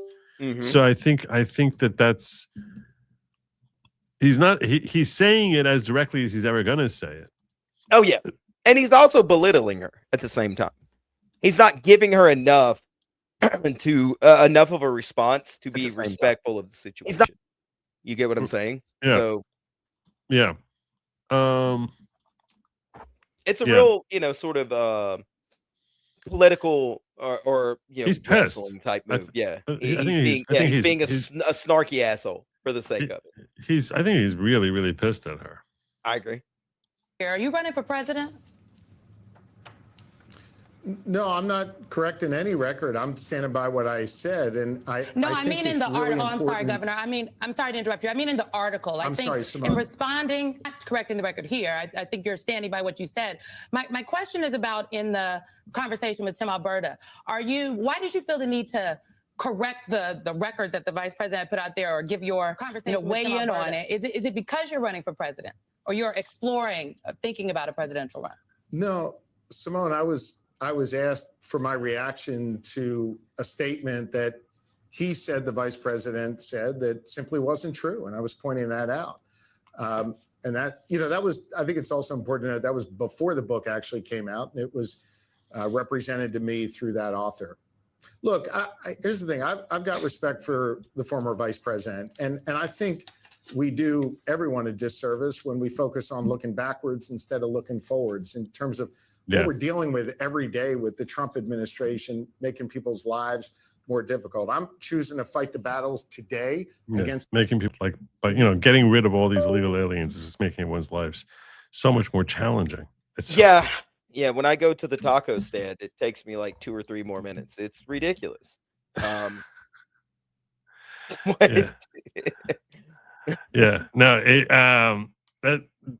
they have to help keep them together. This is invariably the way politics ends up working. Whichever party wins the White House, keeping your coalition together is always going to be a challenge. When there's a fight that rears up by the party that's out of power, it's very easy to just sort of reflect back and say, hey, we need to all circle and band together to take down the enemy.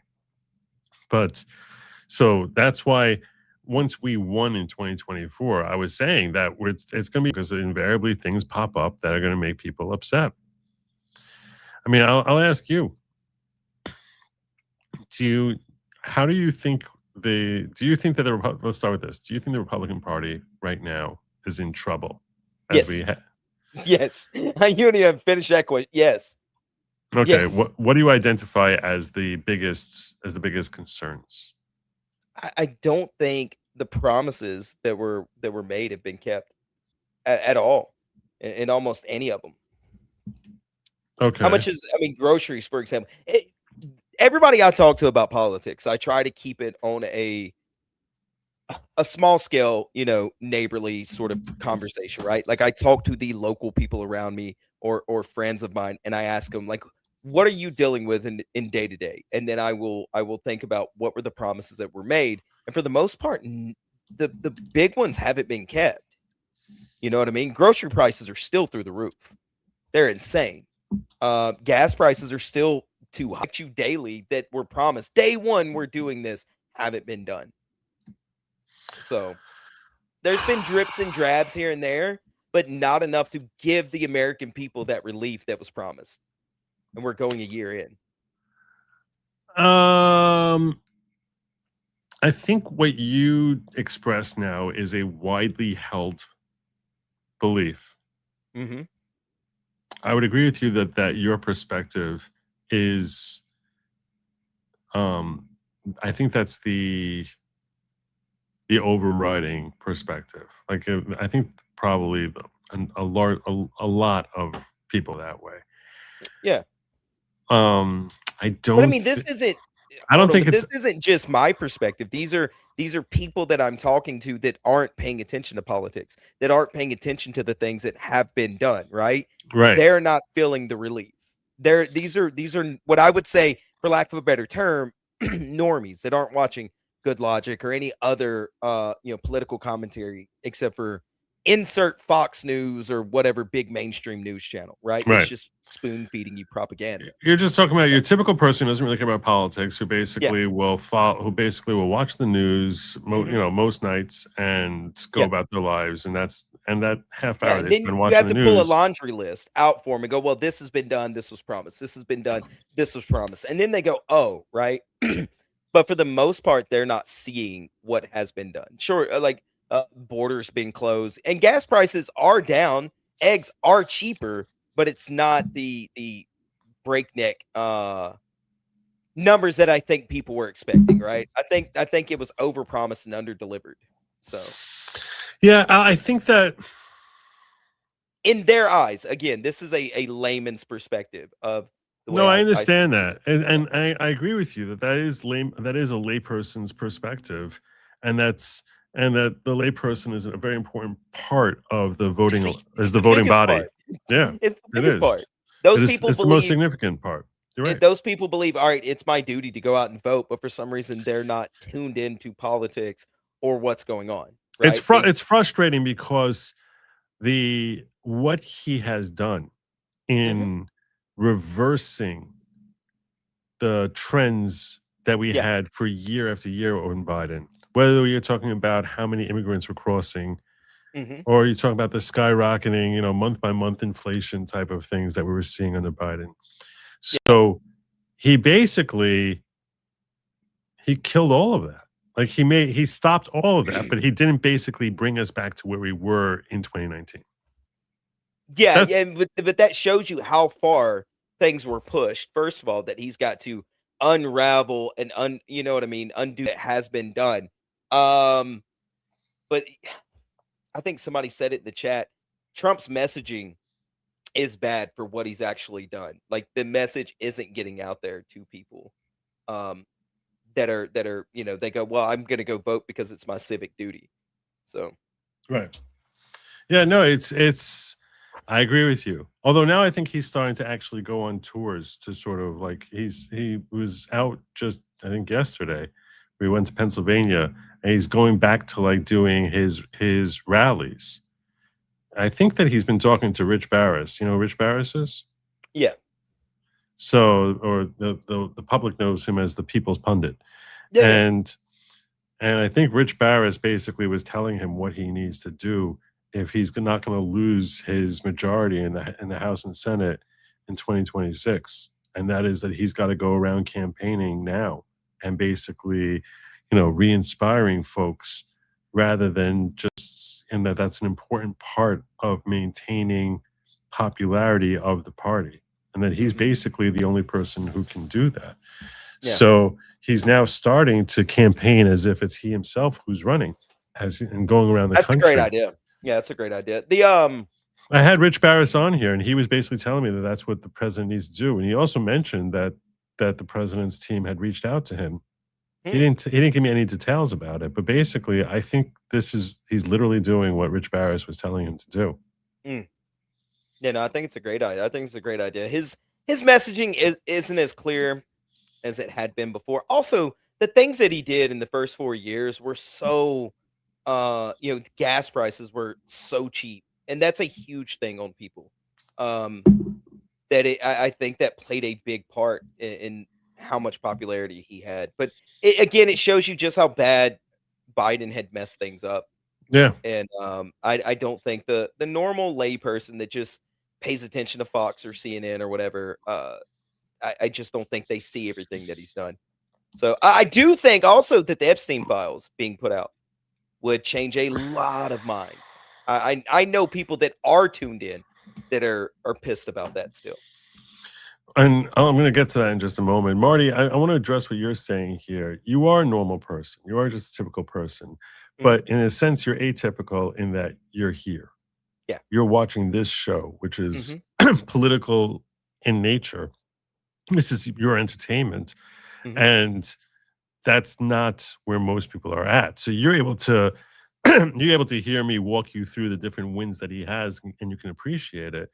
But if you're just someone who their hobbies are, basically, watching TV or hanging out with their friends and going to a bar and stuff like that, their day to day, and they're not following different developments in the news. To them, to that person, they don't see the wins the way They see the small little incremental things, little bitty ones. But it's not something. It's also like it's not in ways that they can feel directly affecting them. If I stop a nuclear bomb from blowing up your house, your city, and no one knows that the bomb was coming, you don't appreciate the phenomenal efforts that I did. So, and this is one of the things politicians have recognized for a long time, and that's why Democrats are all about, hey, let me tell you how great I am, because it's important for you to know how great I am.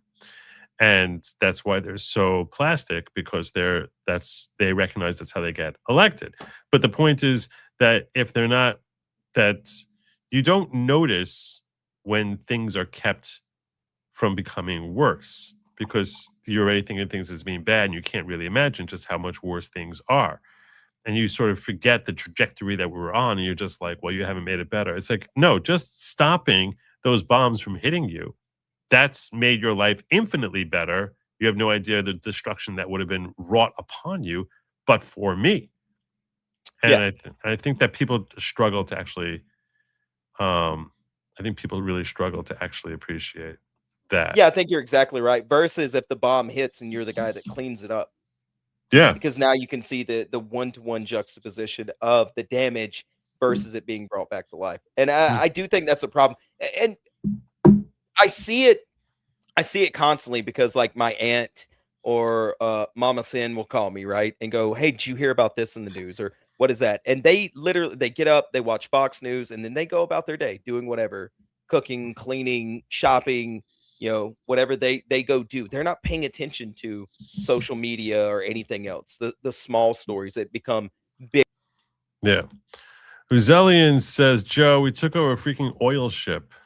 Are we pirates now? Can we send them letters with eye patches and wood legs because they're awesome? We, as in the cult of the following? No, the United States has. The United States has. Check this out. This apparently is something that happened. Oh, wow. Here we are taking over boats from Venezuela. Nice. That's pretty wild. That's crazy. Yeah. Huh. There you go. So I think we're at war with Venezuela. Yeah, I was gonna ask about that. I keep hearing the murmurings. I've got a friend I do a show with who had a girl that came to visit him from Venezuela, and they stopped her at the border and sent her back. And he's been dating this girl for a while, and he was so mad. And then I started, one of my other friends, he was like, we're technically at war with Venezuela right now. I was like, wait, hold up. How did I miss this? So I started looking into it.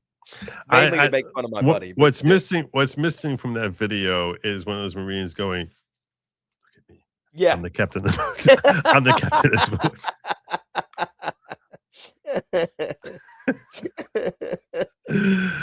Either that or else they need to be wearing like those cool pirate hats. Oh, yeah. That cool pirate hats would have been fun. Have like, or if they just raised the Captain Jack Sparrow. Oh, sorry. What? I got it, man. I heard you, Captain Jack Sparrow. Yeah. But you have heard of me. But no, that was I was doing my best to be singing that Michael Bolton Captain Jack Sparrow thing. You know what I'm talking about? No, go ahead and explain it thoroughly. Well, this was a great show. This was a good one, guys. We'll go ahead and chalk this one up as being done. Like all good things, it's time for it to. No, I actually had one other clip I just wanted to talk to you about.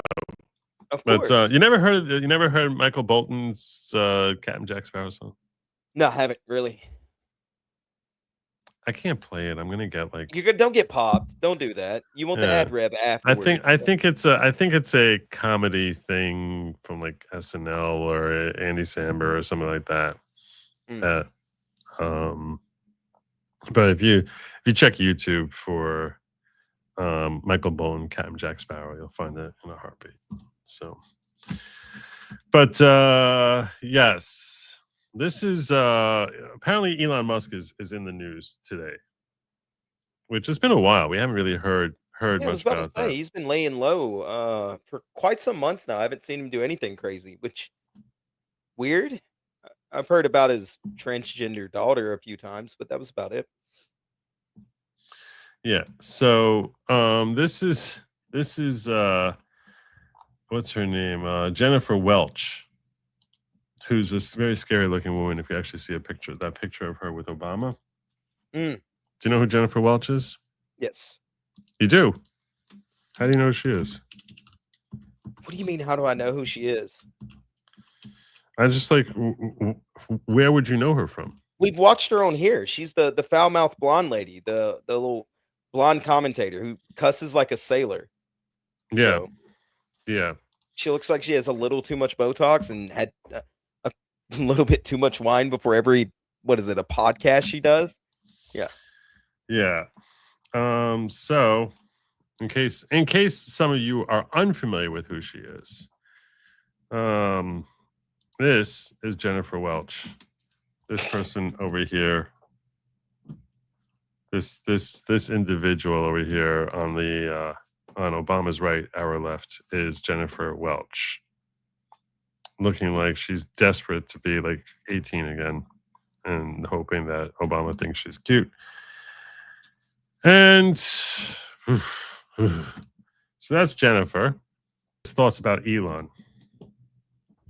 It's wild how rural America, like they believe that land, votes, and they don't understand that they're being taxed at a higher rate than somebody like Jeff Bezos or Elon Musk, who I want to remind everybody that's against immigration is a fucking immigrant.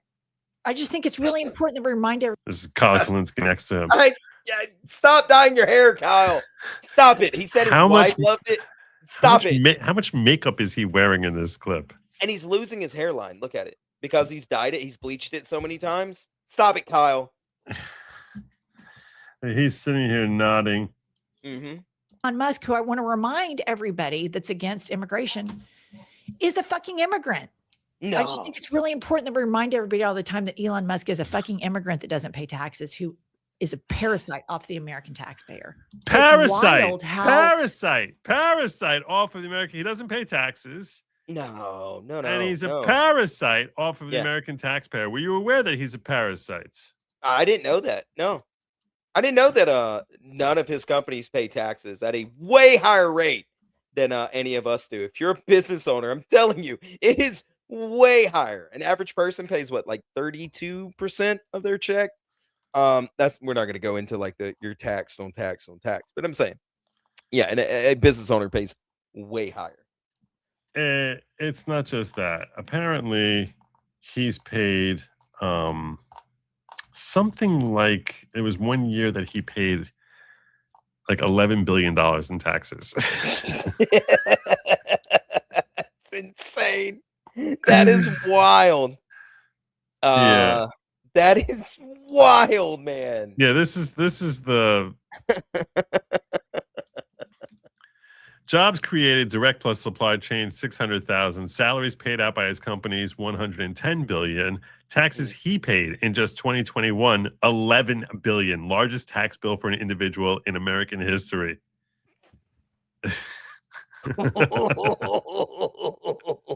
He's a parasite. He's a parasite. Why do you think he was so pissed about us like wasting money? You know what I mean? Why do you think he was so pissed?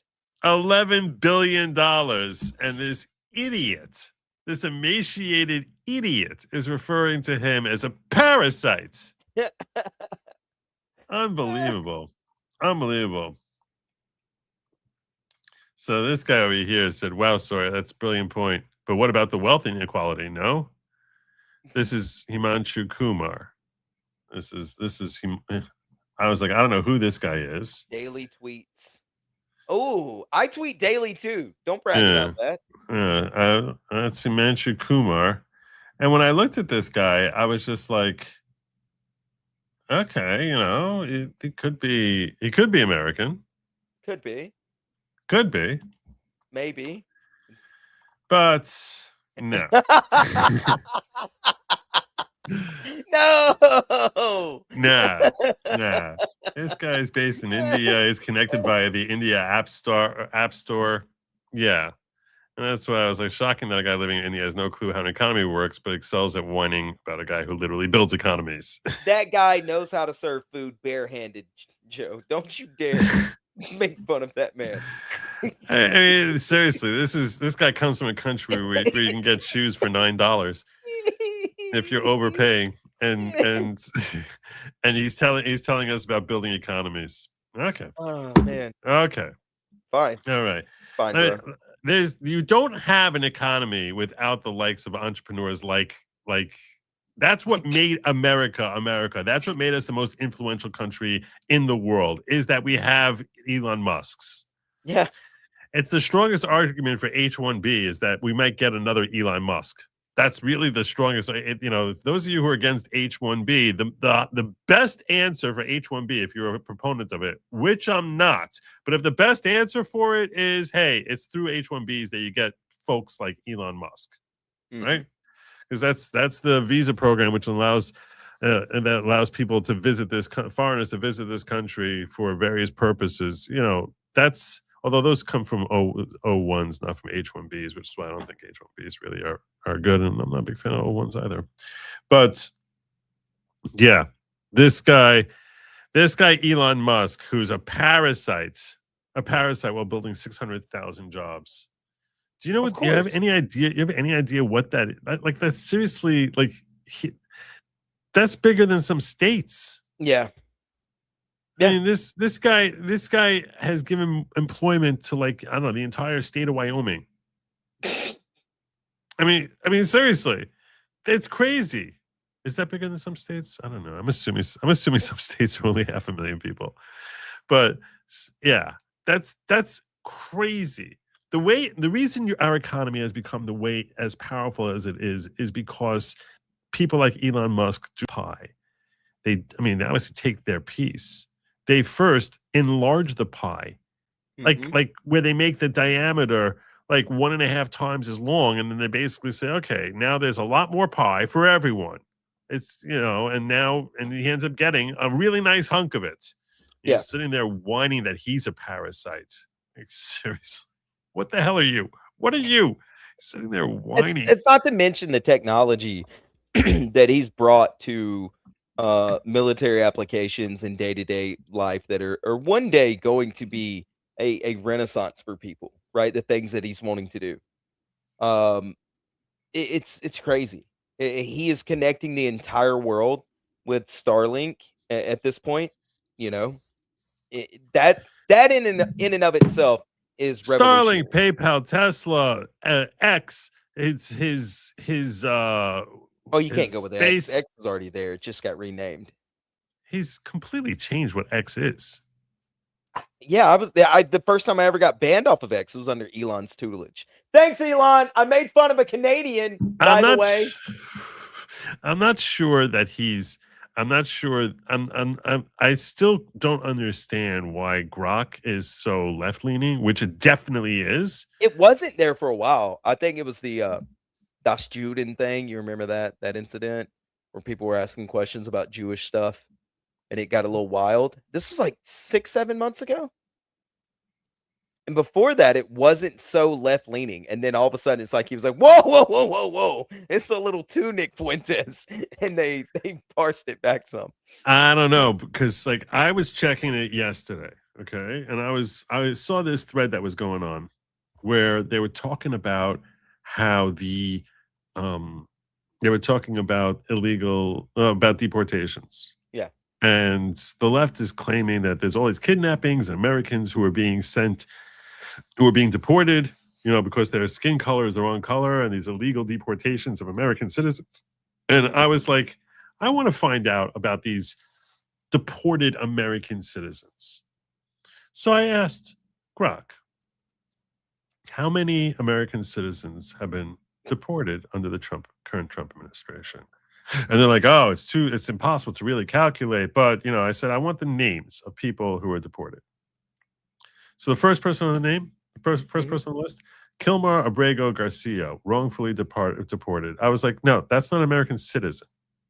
You're saying citizens are being wrongfully deported. I don't want to hear about some court saying that some green card person was allowed to stay here. No.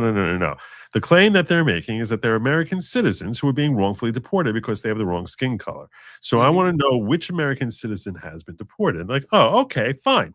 Let me give you, here's a list. We'll take Kilmar off the list because it's not an American citizen. Let me list you all these 4-year-olds and little children who got sent off with their parents when their parents were deported. And I was like, no. That's not deporting an American citizen. That is deporting an illegal alien, and they take their American child with them. Yeah. That is not deporting an American. That is a family choice being made by an illegal alien when the illegal alien is being removed. That's not us forcing that kid to stay here. That kid can stay here or can go with you. But you cannot tell me that that's considered deportation. Tell me, and I was like, so how many have been forced to leave? And they give me the same exact list. I said, that is not a friggin' deportation. Why are you calling that a deportation? That's not if they're choosing to leave. And I'm sitting here and it's wrestling with me. And I'm like, deportation means removed against your will. That no, you're not choosing. The state says you cannot stay here. How many Americans have been deported under this administration? Oh, well, but based on your very limited, Joe, based on your very limited definition of deportation, like, I don't know, my actual like the actual definition, but based on what they call my very limited definition of deportation, technically 0. but look at all these American kids who are leaving with their parents. One of them has cancer. One of them has cancer. And it's like, that's not a deportation. That is a choice that's being made by the parent saying, okay, I don't care, you got cancer, you come back with me to Ecuador. That's their own choice. I don't know if it's Ecuador. I just picked some Latin American country, but you get the point. So it's like, but when I'm sitting here and I'm like, and I was like losing it on Grok. I was like, why can you not just give me a list of the name of every American citizen who was forced to leave this country? And finally, they were like, well, based on your very limited definition, technically, there's none. Sorry if you felt aggravated with us. And I'm like, this is so twisted. And I'm like, this is the right-leaning X, right? This is the right-leaning Grok, or we're supposed to think, right? Elon's so right-leaning. I don't understand who programmed that AI, but it's kind of twisted. Anyway, it's time for us to land our plane. So where can people find you, brother? FFS Podcast. We stream every Friday, Saturday, Sunday, and Monday. We normally cover right now we're covering a lot of drama going on in the indie comic scene, but we do pop culture, comic books, all kinds of fun stuff. And we'll be there. Link in the description, I assume. It is in the description. You can find it in the description. We are 22 people away from 600, which is 400 away from 1,000. We got 25 people last week, and it'd be great. So look, if you just want to subscribe and catch it later or catch it live or do whatever, I appreciate it. If you got fun topics you want us to talk about, want to hear us, just let us know. You can find me at Ambient Aristotle on Twitter also. That's it. And as much as I make fun of Sin, he's obviously an intelligent guy and he's funny as hell. So I urge you guys, go on over there, check him out, hit the sub, hit the like, just give him help. Let's get him up over 1,000 as soon as we possibly can. Link is in the description. If you throw it in the chat, I'll try and and pin it as well.